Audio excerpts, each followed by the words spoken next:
What's up, Bills Mafia? Ryan Thomas here for another episode of the Thomas Take Sports Podcast. I told you all in 2024 I was going to bring you a loaded list of guests as we start 2025.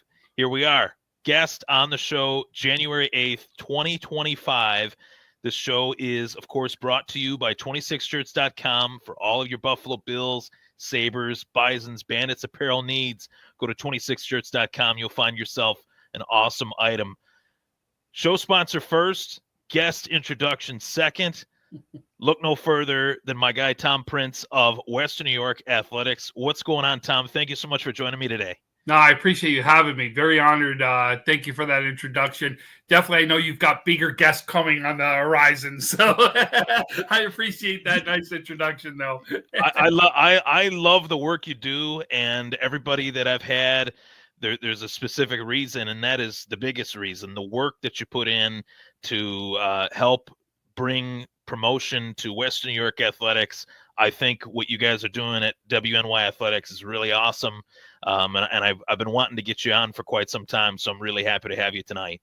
I appreciate that. And, no matter what any of us do out there for Western New York Athletics, we couldn't do it without Frank Wolf.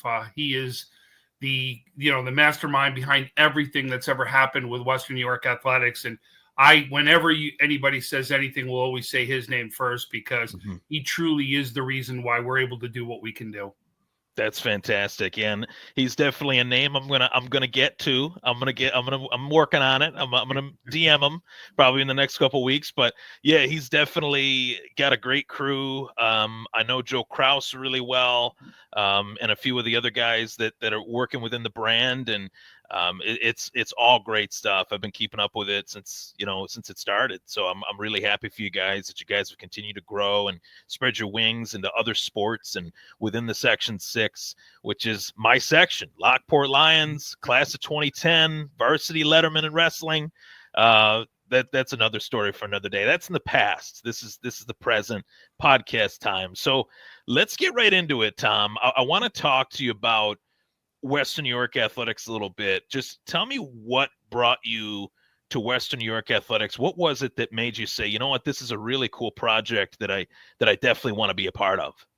So how it really all started is Dick Gallagher is where it all began with. I worked at Channel 2 for a while as the digital sales manager at Channel 2. And I used to talk with Dick Gallagher every single day. It was always football, anything we can discuss when it came to the sports. Dick Gallagher and I would sit and have those conversations. So one day I went to Dick and I said, Dick, nobody does this for baseball. Like you do it for football. We got guys out there that do it for basketball. Nobody does anything for baseball or softball. And he goes, yeah, it's just too much. And I go, well, how do I do that? He goes, well, you got to go talk to the station manager.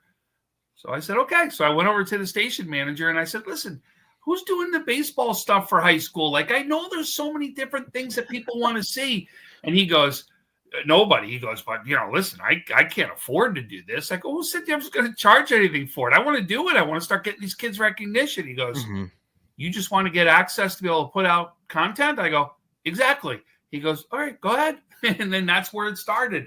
Wow. And I put out all this different content on Channel 2 on a high school baseball page on Channel 2, and that's where it started. It all began. After doing it for 2 years there, I had, not unfortunately, but I had a great job offer to be able to get back into the field that I was originally in, which was pharmaceuticals. So I had a job I couldn't turn down. When I did that, I went to the station manager and I said to him, I said, listen, can I still keep the baseball stuff here? He said, absolutely. You can still keep doing that. Not a problem. We appreciate everything that you have done. The only problem was I had to send it through somebody. And then it took a couple days for us to be able to get the content out right there. And that's when I said yeah, this is probably taking a little bit longer than I need to understand why, but it was just something was taking a little bit longer. And then Frank and I had talked and I came to him and I said, hey, Frank, how would you like all this baseball stuff on Western New York Athletics? And he's like, are you serious? He's like, yeah, let's do it. So from there it was born. It came to life. And then that's where I began. I started doing all the baseball stuff right there on Western New York Athletics. And What year was that? I'm sorry. What was I that? want to say it was 17 is when that Mhm. started. 2017 Gotcha. is when it began, and it just like morphed from there. And then it was, hey, listen, do you do any other sports? Well, I've coached football, I've coached basketball, I've done Mhm. all these other sports. And then it was okay, let's see what you can do on football. I get on a broadcast and started just doing what I did on color. But I've always tried to do something that was a little different, Ryan, than what guys do out there, because as the sport is growing in football internationally, it's growing right here in the United States still, as far as who wants to watch that. Mhm. Just because you enjoy it doesn't mean you understand everything that's going on. Right. So if you've ever heard me talk on air, I try to do it in simplistic terms so that you can understand why that hole got opened up, why Mhm. that basket was taking place. And I take maybe a little bit more time explaining what's going on the line so people can understand more about the game. Sure. The people that already stand, if I sit here and say, and he goes to the wing and a slant and go all over, like, yeah, there are people that get that, but they get it whether I say something or not. Mhm. What I'm trying to do is to help everybody, even the mom and dad or grandma and grandpa that's watching the game, to understand what just happened on that play so they can Sure. celebrate it even more with their grandson or granddaughter, if it's softball or basketball or whoever it may be. Sure. And high school sports, I've always looked at high school sports as just a extremely it sounds kind of vague, but it's beyond special, because it does transcend generation to generation, because everybody at one point, for the most part, knows what it's like to be in high school and also might know what it's like to play sports in high school. It's a big part of high school, and not always sports, whether it's drama club or tech clubs or anything like that, but it gives you more of a inclusive feel towards creating friendships, creating memories that I still have to this day. One of the guys that I still am really close with, Pat Seidel. He's a guy that I talk to almost every day in regards to the state of the programs and tournaments and what could I do to help, because it means a lot to me, and it means a lot to a lot of people within each and every community, that it's covered in such a way that is relatable. And it also is covered in such a way by yourself, Tom, that I think makes people interested that might not be off the bat. Maybe they were sick of Johnny playing football for 5 straight years, but then they watch you commentate Johnny and they say, "Oh, this is pretty cool. He's a big deal," So it gives it a special feel even beyond what it already is. And I definitely appreciate it. And I look at it as it's only going to continue to grow. You guys have dabbled in, baseball, football, basketball, and I see, kind of columns on wrestling, high school wrestling, Western New York Central, just kind of like an Instagram that I follow within your guys' network. That it's just, when you first kind of got involved, did you think it would kind of springboard the way that it has, or was that always the goal? It was always Frank's goal. I didn't Frank's know what goal, it yeah. was, right? Sure. I wasn't there in the very beginning, but it was always Frank's goal. There's no doubt about it. Francis Beck, another one that has been so pivotal in what was going on to get things started. You talked about wrestling. That's Matt O'Rourke that you're talking about Mm-hmm. right there from the wrestling standpoint. This guy is unbelievable what he knows on wrestling and what he brings to the high school, table when it comes to wrestling. I mean, he knows every single Mm-hmm. thing that's going on and make sure it's reported, make sure it's celebrated, make sure it's recognized. He does all those things. But no, I definitely didn't realize it was getting to the point where it is. And now, like you said, we've got some amazing people that are on board that's helping it taking to a new level. Tim Gardner behind the scenes and what he does for graphics and everything else that's out there. You look at Joe Kraus that you brought up, maybe the hardest working young man in the sports industry that's out there. I mean, I am honored when I am on a call with Joe Kraus because of what he brings to the table and his hard work. Mm-hmm. Stu Boyer, how can you not be excited Yeah. to call a game with Stu Boyer sitting right next to you? I Sure. mean, it is just incredible Mm-hmm. as to what it's come. And then don't forget all the people behind the scenes, or Russ Battaglia on the camera. Like, that's a guy that Western New York Athletics would not get to the next level if we didn't have him on there. Mario Sure. Hall. Have you seen some of the work that guy's done when you see all Yeah. those shots right in the huddles, right Hmm. on the field? That's Mario Hall behind the scenes doing that. There's Yeah. just so many guys. BJ Stack, you talk about that. Jack Cruiser, who's been a big part of what we do. Like, I could keep going on with so many different names that we really wouldn't be where we are without the entire team and Frank's leadership along the way. Yeah, and it takes a team, right? It takes a full, a full unit to make things work, and that'll kind of go, to our next topic. I love the segue. I'm the segue guy, the art of the segue, and we'll get to the pro stuff. But the reason why I think it's so important to me that everybody looks at Western New York athletics as far as high school wide, because without high school, we wouldn't have college. Without college, we wouldn't have pro. I mean, it all kind of goes hand in hand. And as much as we can possibly promote the high school game, it'll only do more for these kids that want to accomplish their dream, that want to set goals. And that's what every kid should try to do, whether it's in sports or not. It might not always be in sports, but as a young kid myself, that was a huge part of my DNA, was to set goals and to try to reach them. And that's something that I definitely want to set in my coaching career upcoming. So, I'm definitely looking forward to seeing more from you guys and doing whatever I can to, help promote. I'm going to look to get Frank on. I mentioned that. We hitting him up in the DMs. Joe, I got Joe's phone number, so I got some, tight connections now with you guys, and it's really awesome to see. And you guys are going to continue to just make high school sports in this area what it should be: highly promoted, fun, and just great to be a part of. So definitely wanted to start the show off with that. I'll tell you, we may see a new level come in too.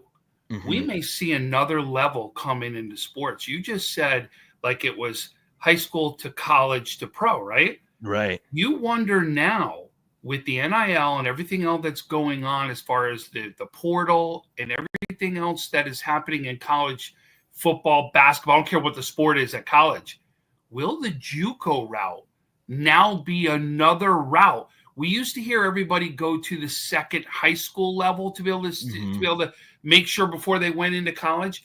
Does JUCO now replace that shortly, when that will not take any time away from your college years now that has just been approved? Will we now see a fourth level added in for high school athletes to go there first before they go on to the next level? That's going to be a very interesting conversation moving forward. Yeah, and it'll change the whole dynamic of yesteryear to the future, and that's already been taking place. You mentioned the NIL, and, I know a lot of, I'd say, old school thought around that, whether it should be what it is or whether it should be even more than what it is, and I think it's great for people to even disagree about that, because it shows that the game is evolving, it's changing, it's creating discussion, and that, I think, is the first sign of positive change, is discussion. That's with anything, you could say, right? So I'm definitely looking forward to more on that, keeping my eyes on that, as I know you will be as well.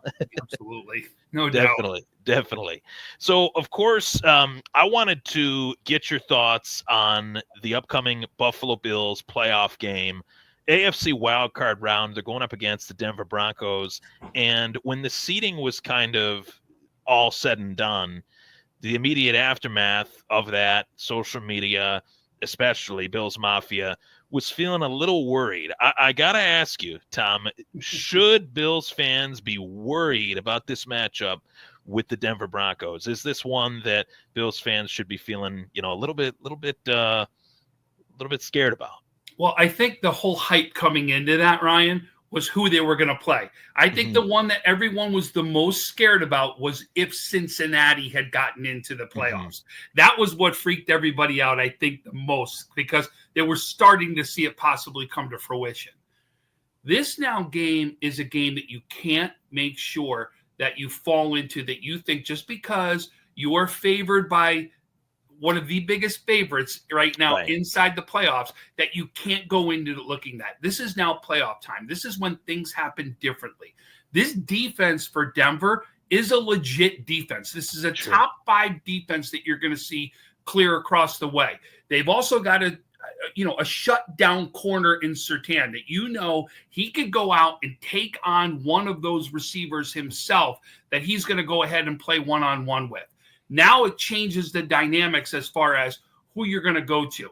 This has got to be where you're going to see the tight ends be able to utilize much even more than you've seen as a possibility, because you've got one of those corners that are out there. And then, of course, the run game. You've got to be successful in the run game for this to happen. The time where I think I'd be the most nervous is if this game goes close into the fourth quarter, because that's when you're giving that Denver Broncos team life to be able to think that we're in this game and we've got a shot to win this. That's not an area the Bills want to be in.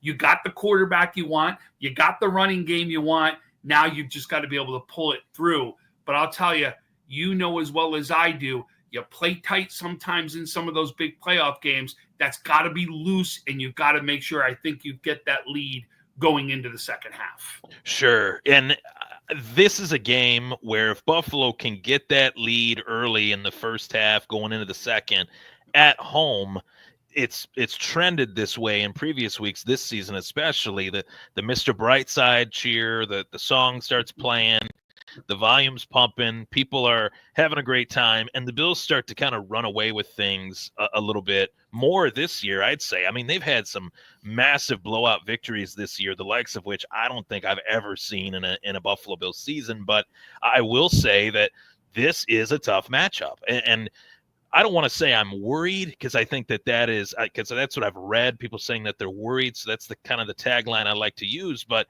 I think that it's the playoffs, right? It's the best 7 teams in each conference, 2 to 7. First seed gets the bye. So even the 7th seed is a playoff worthy team. And the AFC is so loaded that even Denver, who hasn't made the playoffs in 9-10 years with a rookie quarterback, is a pretty good team. So with a lot to prove and with a big chip on their shoulder. So what would you say? I mean, score prediction wise, kind of with your take there, do you think that it's going to be a close game? I think it's going to be a close for a little bit, and then you're going to see exactly what you said, Buffalo pull away at this point. The one thing that you've got to remember, too, is this is a rookie quarterback. That's asking a lot for you to go into right now a hostile environment, because you know that Buffalo environment for a playoff game will be insane. The only thing that I worry about when it comes to the Bills is the defense right now. They are injured. They are banged up, as you know, on the defensive side of the ball. Will they have enough to just be able to slow down Knicks? Because the beauty about the Buffalo Bills is if you want to go ahead and say, I'm going to try to stop Allen, you're going to have the run game that can still be successful. Flip it, if I try to stop the run game, good luck trying to make sure that you think that Josh Allen can't beat you, because we all know that he's very capable of it and can do that. And to kind of piggyback off of that, what has impressed you the most about Josh Allen's 2024 season, I should say? What is it that's really jumped out at you as a football guy for Josh Allen this year in comparison to previous seasons? Turnovers. That's the biggest thing. The turnovers. He cut them out is exactly what you saw. And he's making it even more difficult for you to be able to stop him. When you don't turn over the ball, when you don't make those mistakes, you're setting your team up to win every single time. And that's exactly what he's done. There's not a game that he has not been in that you can't say that he hasn't set that team up for success.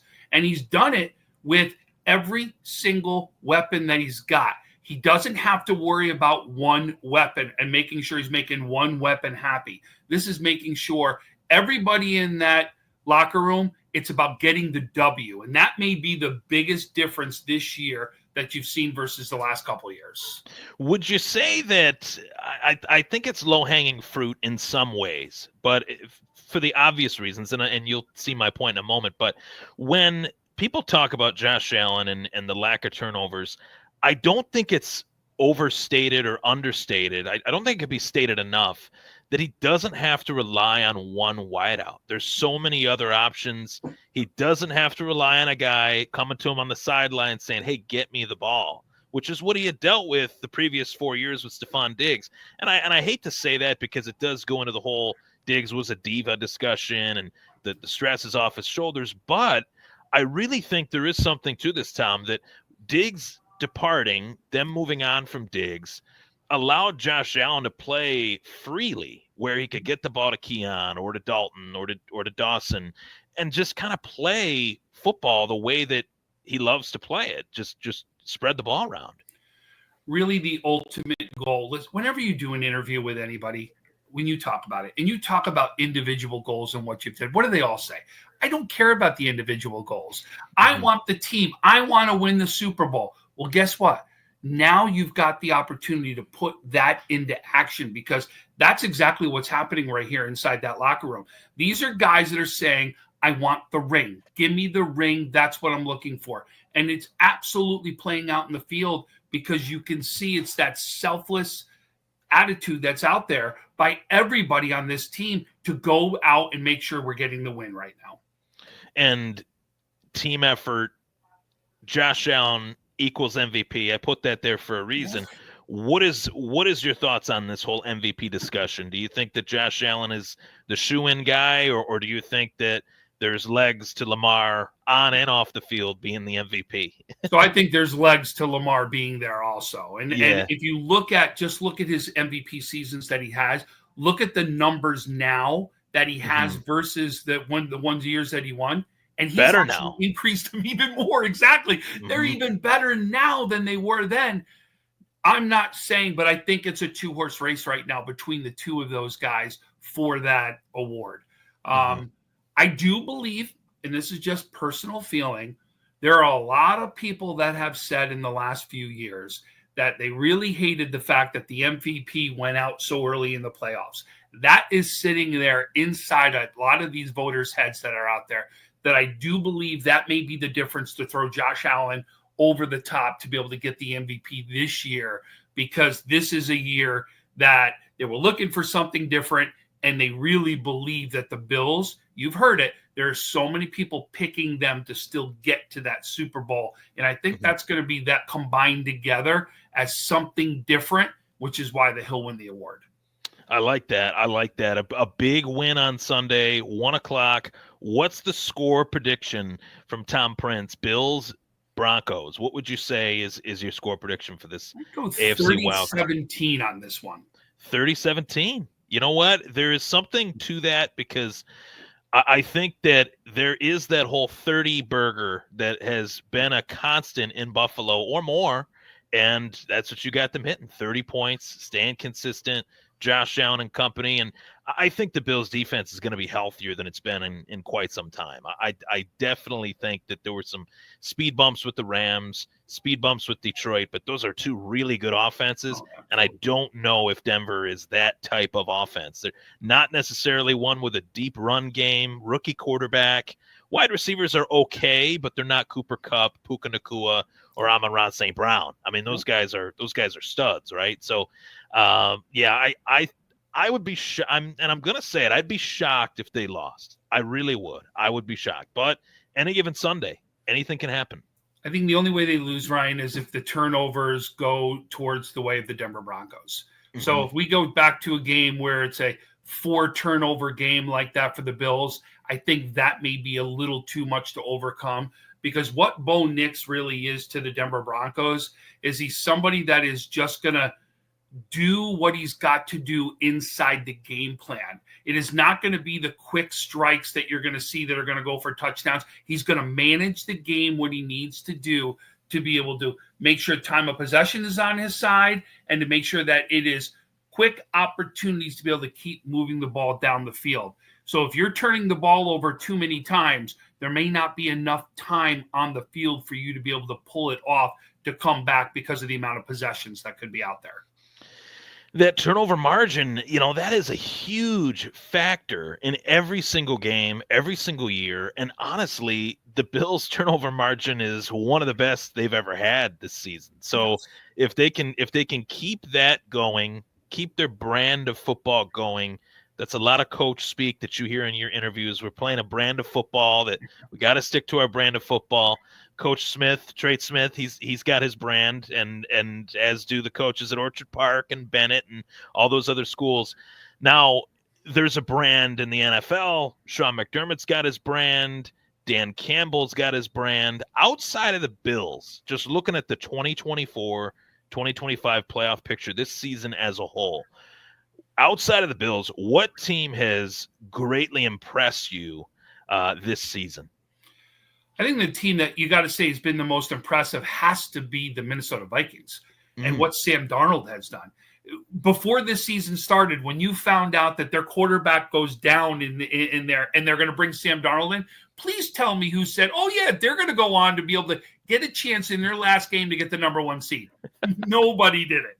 So you've got to be impressed right there with what they have accomplished as the team. And you really now are seeing is now look about what they've done last year. Think about who their quarterback was the last couple of years over in Minnesota.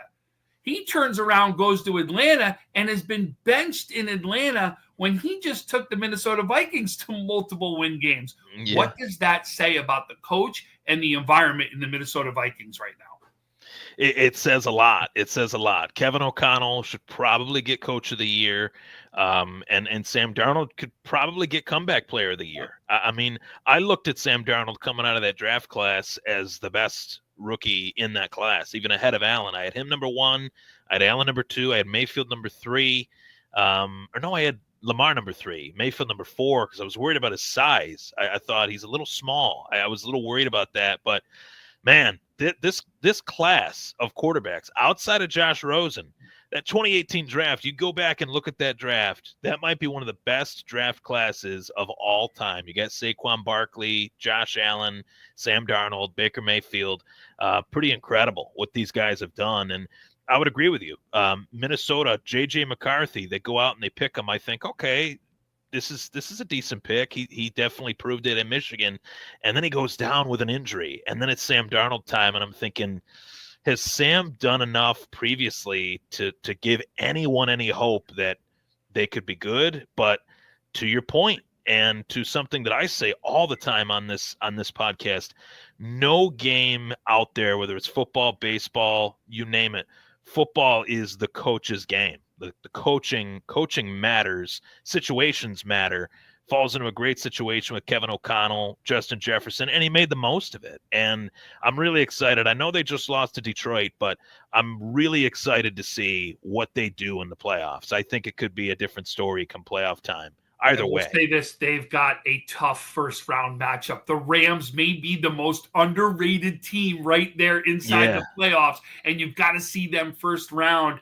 I'll tell you, that's a tough first-round pick and probably one of the teams they didn't want to see, which is why that last week became even more important of trying to get that win and getting the bye, but staying away from the Rams until later on inside the playoffs. Yeah, and Detroit had some problems with the Rams, so if Detroit had lost that game against Minnesota this past week, they would have fallen down and played the Rams. And yeah, it's a really tough draw. I think the Rams really proved, even against Buffalo, it was kind of the beginning of their season turnaround where they thought, hey, we can go toe-to-toe offensively with anybody. And Matt Stafford is just the gift that keeps on giving. He's still getting it done, still doing what he does. And I love to see it. I love to see guys that are older still showing that they still got it. So definitely a lot to talk about within that playoff picture. Which team to you this year was the most disappointing? I asked you which team you were most impressed by, but what team did you think would be very good this year that just fell flat?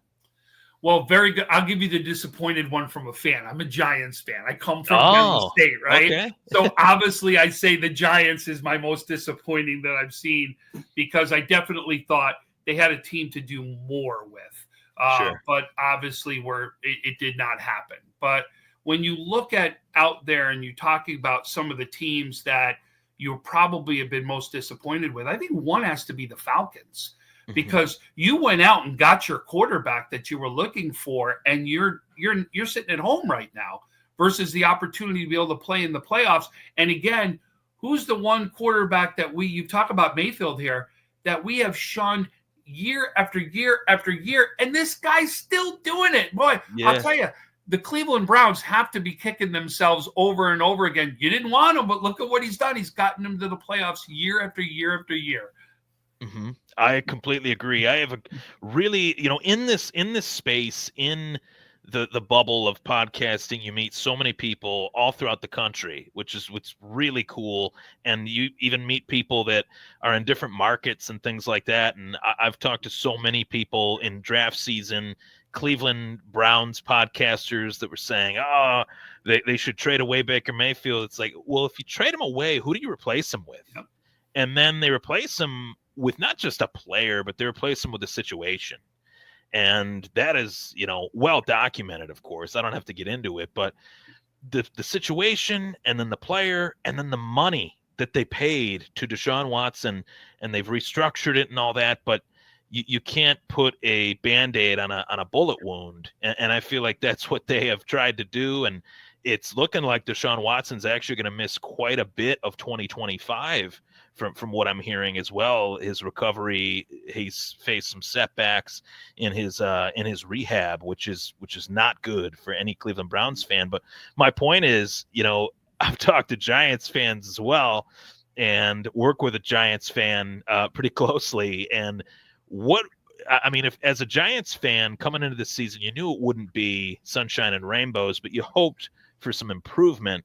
What are your thoughts on just how things went with Daniel Jones and how things kind of materialized for him this past season with the Giants? The honest opinion is I still cannot believe we drafted him. They drafted him at number 5. I really can't. Yeah. I'll never forget when that got announced, and I'm yelling at the TV going, what are you thinking? We could have got, remember, we had, I want to say, the 14th pick that year at the same time. Sure. So, and they could have easily gotten an impact player at number 5, especially on the defensive side of the ball at the time when they really needed it, and then gotten him later on in that draft because he wouldn't have gone before anybody there. And to that day, I still yell and scream about that. He just hasn't been the right guy. I personally, as a Buffalo guy, as a high school guy, you got to remember, Daboll's got everything right here as far as in Buffalo right here. I want him to be successful. This will be the year that's out there for him to be successful. The question is, what quarterback are they going to get in the draft? If they don't get that quarterback in the draft, who are they going to sign right now as the guy that's going to be able to come in and take the helm at quarterback? And then who do they go after? Do they go after, some of the names that we're hearing about that could be from a wide receiver standpoint to add along to Neighbors? Is it somebody that is, we've talked about from both sides of the ball? Will it be a quarterback? Who knows what it is? But I really believe this has to be the next year. There has to be some sort of major turnaround for them. Yeah, and there's Shedeur Sanders, obviously. He's the talk of the draft, Deion Sanders' son, and he's earned that right. He's played in a lot of big games. He's played big in a lot of big games, as well as Travis Hunter, who I think is probably the best player that I've seen in as far as a two-way guy. There's not many two-way guys, but Charles Woodson, I mean, that's like the only guy that I can think of that's even Deion. And Deion. Yeah, Deion himself. That's a good one. That's a good one. Yeah, that's a good one. I mean, in terms of like as recent, I would say Woodson, but obviously Deion's the all-time two-way player. So agreed. So again, do the Giants say that he's the way to go? You get now your lockdown corner, somebody that you're going to use probably periodically on the offensive side of the ball, especially when you need some big plays and two guys on the field to make a difference, or do you go the quarterback? Or do you wait on that quarterback? Because what you can do is, does a Sam Darnold become available and that you go after him for, some sort of 2-3 year commitment right there? Right. Well, we're going to be talking about multiple guys available. Do you get a bridge till the time that you're going to come where you're looking for a quarterback if you don't think that they're in this draft right now?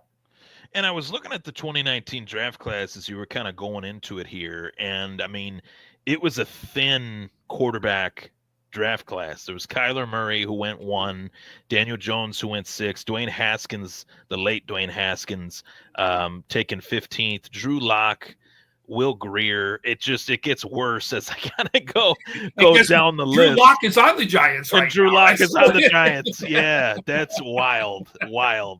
Kind of reminds me of when Buffalo took EJ and then they ended up signing Matt Barkley and he started against the Jets. And yeah, it's kind of similar, similar. But yeah, definitely. I didn't know you were a Giants fan. That is obviously a few years ago. There were some good things with the Giants going on. You had the Super Bowl against the Patriots 1 and 2. With that, I got one that popped into my head that's also kind of a hot topic right now that I haven't seen it tweeted as much as it was when the rumblings of the Pro Football Hall of Fame started, but the nominees, that is Eli Manning a first ballot Hall of Famer? It depends how you look at it, right? Because when you look at actual numbers and statistics, you're probably going to say no. But we're talking about, we're in a time where we say the best quarterback of all time resides during the time Eli Manning plays. And who's the only quarterback to go out and not beat him once, but did it multiple times out there, and did it in a game where they were looking to be undefeated and take over what the Dolphins did? You're talking about, he's accomplished some things that just haven't been accomplished by any other player during the time of Tom Brady. Right. And that's what I think is the separation factor for him, because he truly, really did stuff out on the field to show that his team was a team that took down one of the best of all time. And I really think that's got to have consideration. A lot of those years where you look at Eli and what he did, I really felt that the Giants got away from who they were. Remember, the Giants were always known as smash mouth football. I'm going to run the ball down your throats. I'm going to stop you on defense. Try running the ball down our throats because it's never going to happen. We didn't see those defense many years during Eli's tenure. And it really was Eli doing what he did to be able to get to the team to where they were. Yeah. And that right there is what shows me why I believe that he deserves what he's going to get, hopefully, is that honor. Yeah, that's a really great point, too, that, the pieces weren't always perfect for him. The majority of the time, they weren't. I would go as far as to say the majority of the time, they didn't have, like the number one until they got Plaxico, and then going to say the same thing. Yeah, they honestly didn't. And I mean, the run game was a couple fair to good running backs, and then a big giant running back in Brandon Jacobs that could just plow through anybody. I think he's pretty underrated. I don't know if he's a Hall of Famer, but definitely an underrated gem of those years. But what makes me think he's a first ballot Hall of Famer, Tom, is that he played big in the biggest moments. And he's responsible for two of probably the best throws that I've ever seen, craziest plays that I've ever seen. The Tyree throw was more about the catch, but the throw was ridiculous as well to even attempt that. And then the Mario Manningham pass on the sideline in 2011 Super Bowl, the second one against the Patriots. That is one of the best passes, I kid you not, that I have ever seen that wasn't thrown by Josh Allen. Could I throw that? Could I throw that in there? Absolutely, 100%. So those two plays, I mean, alone would warrant some discussion. But honestly, I go back to, I'm a huge, always will be, always have been a huge Kurt Warner fan. I love Kurt Warner. I love everything he stands for. He's just a great guy. Love his story. And I remember when he, was obviously doing his thing with the Rams, and then they went to Mark Bulger and they kind of pushed him out of town. It was only a couple years after he won the league MVP and they lost to the Patriots that he was gone, and he was on the Giants. And it was during Eli's rookie year. And the Giants kind of pushed Kurt Warner out of the way to give Eli his shot. And Eli really struggled. But then the season ended and they went to Eli and said, hey, how do you feel about your rookie season? And he said something to the tune of, I just got some words of wisdom throughout this entire year from Kurt Warner. So it's like humble moments, classy guy, stood as one of the best of his era, and was also a New York Giant for how many years? 15 years, 16, 17 years? I mean, that's the toughest market to play in, bar none. Easily one of the most prestigious franchises in the game, and he played pretty well as that guy. So I'd vote for him. He's got my vote for what it's worth. And as silly as this sounds, not that it comes into play in the way people are voting, but it is in the back of their heads. People look at Eli Manning much differently now post-career for what he's doing out there, you know, with all his commercials and all the podcasts and all. He's looked at as a different player right now. And to me, that comes into play of what he's doing right now, because he is, you know, everybody adores what he's doing and loves being around him, loves listening to him. And I really believe that comes into play in the back of your head. For sure, for sure. And the media aspect, a lot of these guys, even the media aspect made Bill Belichick redeemable. You know what I mean? Like, it showed his personality, let him show a little bit of moxie and a little bit of fun. And obviously the Manning brothers have been able to do that, you know, for the last 10 years now. So to me, I think to a lot of, you know, the barstool discussions about, well, is Eli as good as Peyton? That to me is not the point. You look at each player's career individually, and individually, Eli Manning did a lot of really great things. So for me, he's got my vote for sure. For sure. So circling back here, I wanted to, you know, end the show with kind of the state of Section 6 right now. As Section 6, I had to put the Go Lions in there. I had to do that.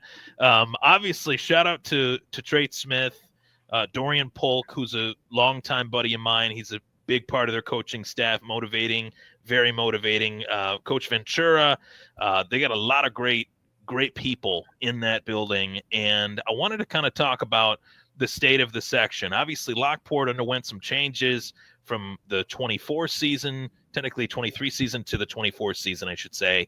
But what are some of the teams that have really stood out to you this last football season that just passed? You know, obviously the champions all said and done, right? But you know, what were some moments for you covering it along the way that really stood out to you? So, yeah, and first of all, Lockport went through one of the changes they went through that you alluded to, was then went up a division. So they went from the A's to the double A's. So they went from having to compete against different schools in A, which now you're competing against the Bennetts, the Lancasters, the Orchard Parks, the Jamestowns, right? You really had to up again to another level that was out there. And they lost some key people to graduation right out there. But what Trey Smith did last year was a great run, and loved the story of Lockport last year. Got a chance to call semifinal games, was at the stadium also right there. This was a team that I love what Trey has done. Remember, and Trey's given a lot to Lockport. Yes, He's been the basketball coach there. He's been the baseball coach there. He's the football coach there. He has done so much for that Lockport program, and really leaves his heart on his sleeve when it comes to Lockport out there. And you really just give him all the credit in the world, what he's accomplished so far. And it was great to see his story play out last year. It really was. Yeah, and the personality that he is just as good as it gets. He just is who he is, sticks to his guns. He's somebody that I would kind of compare him to a Dan Campbell type. He loves to make jokes. He loves to wear his heart on his sleeve. And I remember when I was in high school, he was helping Mr. Steerzo out with the baseball team, and he was just such a straight shooter with us about where we were at and where we needed to be. And it was so refreshing. Honestly, it was one of the few things as a 16, 17-year-old baseball player, I said, no one's kind of talked to me like that. And I liked it. I liked the emphasis of where we need to get better and how we need to get better. That's what every player wants. That's what every player should want, right? Is from their coach, lay it out there. Let me know what I need to do. Let me know how I need to get there, and I'll fill in the gaps, right? What Trey said to me last year was one of the biggest reasons why they went on their run the way they did. Was he said he had leaders that were all of a sudden came about with in his team, where he had guys that were in where his coaches would meet about an hour before practice to be able to go over film and discuss what was going on. he was having 4 to 5 players come into that coaches meeting, and they were becoming coaches, not only part of the team, but out there on the field. And we're looking at these plays like coaches look at these plays. He was developing not only a great football team, but leaders is what he was doing. And it really made a difference that came out there in the field. And that was one of the things that he pointed out on a few occasions with me when we did interviews. That's awesome. And going back to, my time at Lockport, there was a running back that we had that graduated the same year that I did. His name was David Fluellen. Do you remember David Fluellen? Do you remember? A little bit before I started, getting involved on the high school level. Yeah. He was a player that from like 7th grade, I remember I was at Emmett Belknap. That was the middle school right where the football field is. And at the time it was grades 6, 7, and 8. He was a player that we'd play like pickleball or I don't know, even basketball or anything in gym. And I would say to myself, this is another level. Like even the little, school gym games that we'd play, I'd say to myself, this guy he's a different breed. He's definitely somebody that I'm going to keep my eyes out on. And then we're playing football, 7th grade modified. And I tried out for wide receiver and running back. And I saw him in like the first walkthrough kind of practice. I said, I'm not playing running back anymore. I might have to switch to defense. And then I switched to defense. He was special. He went to Toledo, ran for a lot of yards. At one point, it was Ezekiel Elliott, Todd Gurley, and him were the top 3 in the nation. Had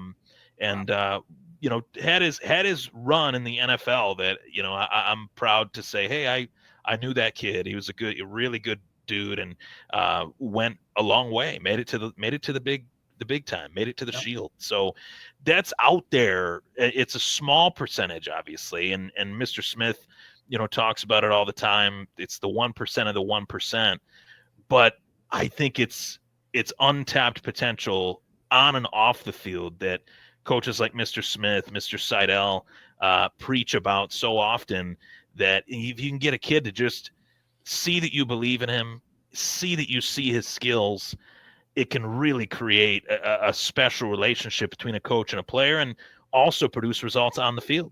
Yeah, totally agree with you. A coach just really, especially even more at the high school level, because it just that's where you really take on where you can see, can I achieve those goals? Can I go after my dreams? Can I really do that? And that's where it really begins, right there at the high school level, where you can see that you can make that type of an impact. And look at what's happened.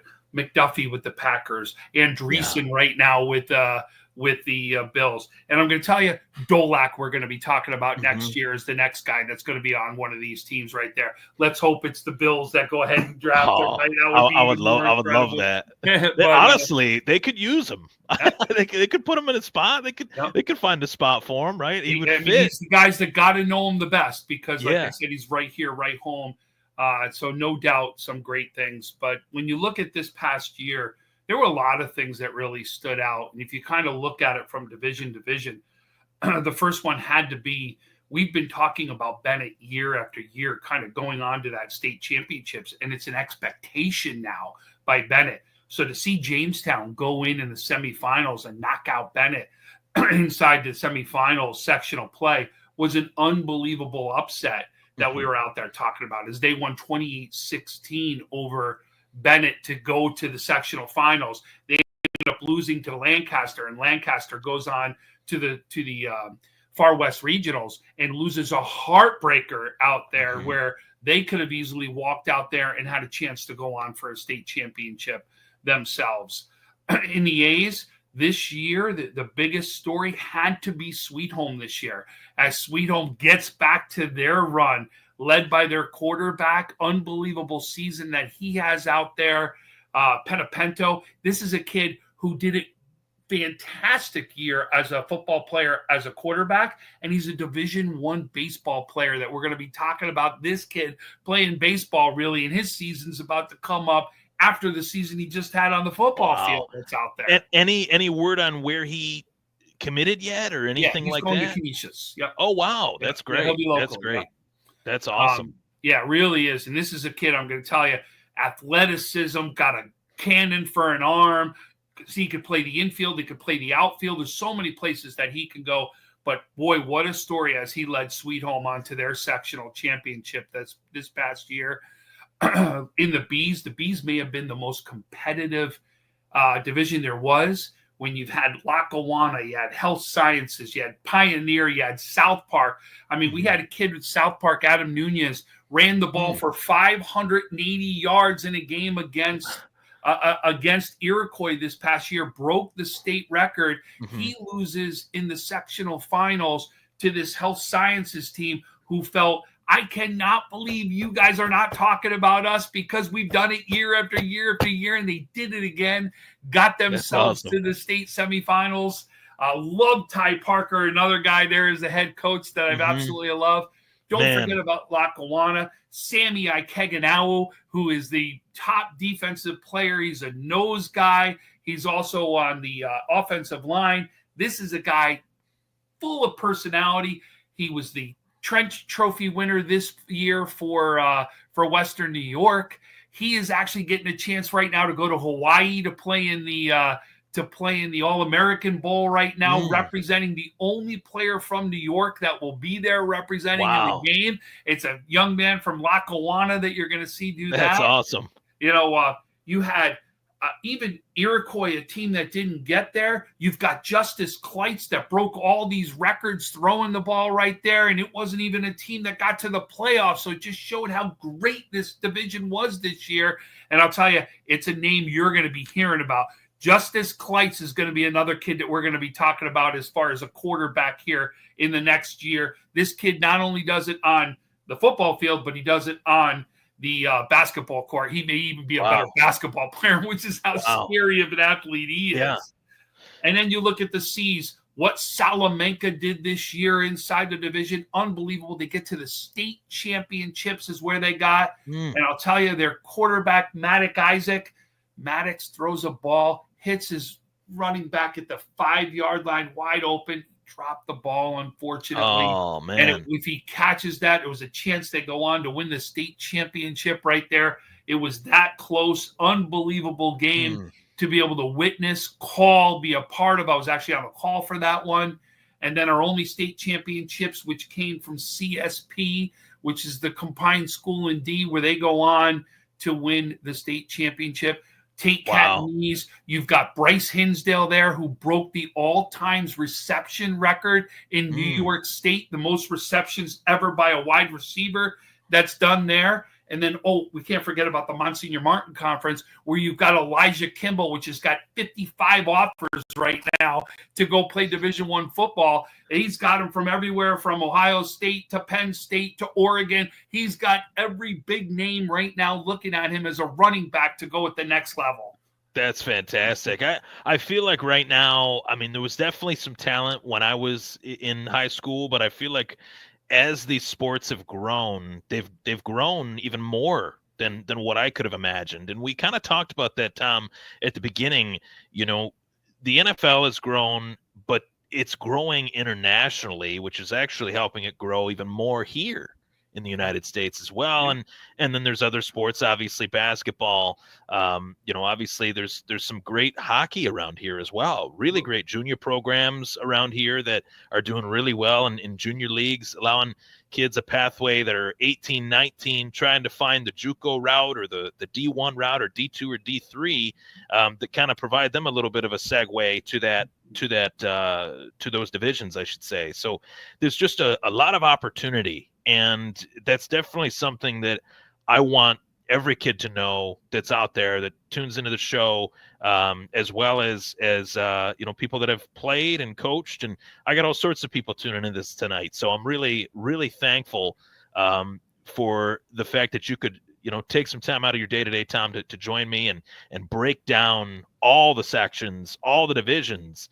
I should say, within the Section 6, the only section that matters. All the other sections matter. I'm just kidding. But honestly, Section 6 is where it's at. There's a lot of history. There's a lot of pride. And there is a ton of heart with these kids that man, 580 yards rushing in a game. That when I saw that, I thought, I've seen it all. Like that is. And I'm going to tell you, the nicest young man you'll ever have a conversation with. Humble kid. Truly Yeah. honored in everything he's got. Lost his sister, Mhm. played for his sister all year. Anytime he did something positive, he had his sister's picture underneath his jersey where he would show Wow. everybody and honor her. It was more about her than it was everything. And Wow. even all the accomplishments this young man did, he made sure it was always about her. And that, to me, may be one of the most impressive things I've seen from a young man at that age, being able to discuss what he could about her. And I'll tell you, I even got a chance to interview him and talk to him and see him as he was the Conley Cup winner this year, which is the top player in Western New York, where he was honored. And he got a chance to go speak in front of everybody. And what he did, and just to still talk about her, was something that I'll never forget, because it truly was a selfless young man going up there to be able to accept an award.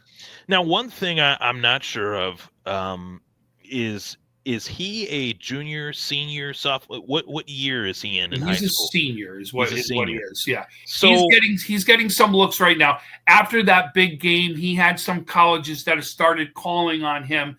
The only thing that will be something that deters him at the next level would be his size.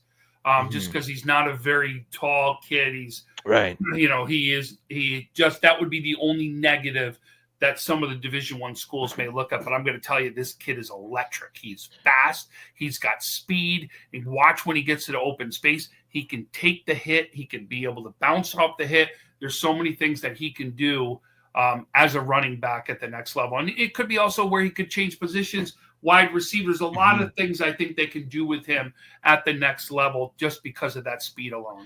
And he can catch. Yeah. To your point, yeah. I mean, jack of all trades, and I want to just continue to see kids thrive at the high school level, create a better future for themselves, whether they decide to play Division I or whether they decide to, embark on that further athletic journey or not. I know a lot of great football players from when I was playing that decided, you know what, I'm going to be a lawyer, I'm going to be a doctor, I'm going to, be a chiropractor or whatever it may be, that they decided to go a different route in their life. But the lessons that they learn as a player in high school, you can't replicate it.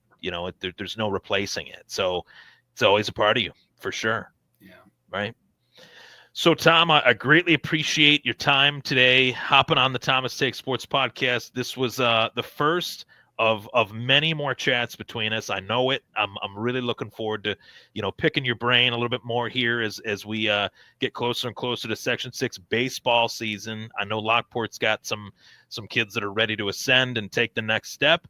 Of course, I look forward to chatting with you more, and I really appreciate you for hopping on. I'm going to tell you that NFL conference is loaded this year as far as baseball. Can't wait to see Niagara Falls, Lockport. There's some big schools to bring it there. And to finish it off, one last thing that you talked about, kids getting to the next level. The two sports locally that see the most boys go on to Division I sports, lacrosse, baseball. Those are your two big ones right here locally. And the girls, what we're seeing from softball and basketball right now. We didn't get a chance to talk a lot about the girls. Right. But I'll tell you, there are some huge stories on the girls. Yeah. We got some girls that have gone Big Ten basketball, and we got another big commit over in Lancaster that's going to play at Mississippi State. So we've got some big girls right now doing things on the basketball and softball fronts too. That's fantastic. Yeah, and I know that, Lockport's program, basketball-wise, they've had some shootouts of some games. It was a 59-56 game the other day, I believe actually last night, that was just back and forth. I'll be attending the Lockport. That was the Ken West Lockport game, wasn't it? Yes. Yep. Yeah, it was a shootout. It was like three-pointer, every other shot attempt. And there was some shot clock stuff going on with Ken that I was a little leery of. I'm like, let's check the shot clock. What the heck's going on?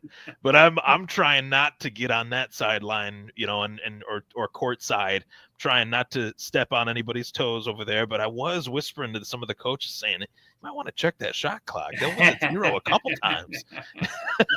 But I will definitely be at the Lockport wrestling tournament. So if you end up making an appearance, I'd love to shake hands and You got it. obviously, put the face-to-face connection, and shake some hands. So And don't be. I'm sure you're going to see Matt O'Rourke there. So if not, make sure you say something to Matt because yeah, I will. Unbelievable guy when it comes to wrestling. Yeah, definitely passionate, and I love that. Wrestling is near and dear to my heart, so definitely we'll reach out to him too. And I love what you guys are doing. I greatly appreciate the coverage you guys are bringing to Western New York athletics and high school sports. Section 6, it's really great. If there's anything I can do, give me a holler, promoting it, whatever it may be. I'd love to help out any way I can. You got it. I appreciate that. Thank you. Yeah, of course, Tom. So I'll get you back on here and we'll touch base. And when we do, I got a feeling, it could be just a hunch, that the Buffalo Bills will be Super Bowl champions the next time we talk. Well, we'll see it. We'll hold each other to that one. So on that note, thanks to everybody for tuning in. Thank you, Tom, for joining me. And, of course, I'll see you next Wednesday night at 8, live on the Buffalo Fanbase Podcast Network. Thank you so much for tuning in. And last and certainly not least, Tom, hit everybody up. I know you're a Giants fan, but hit everybody up with a Go Bills. Go Bills! Go Bills!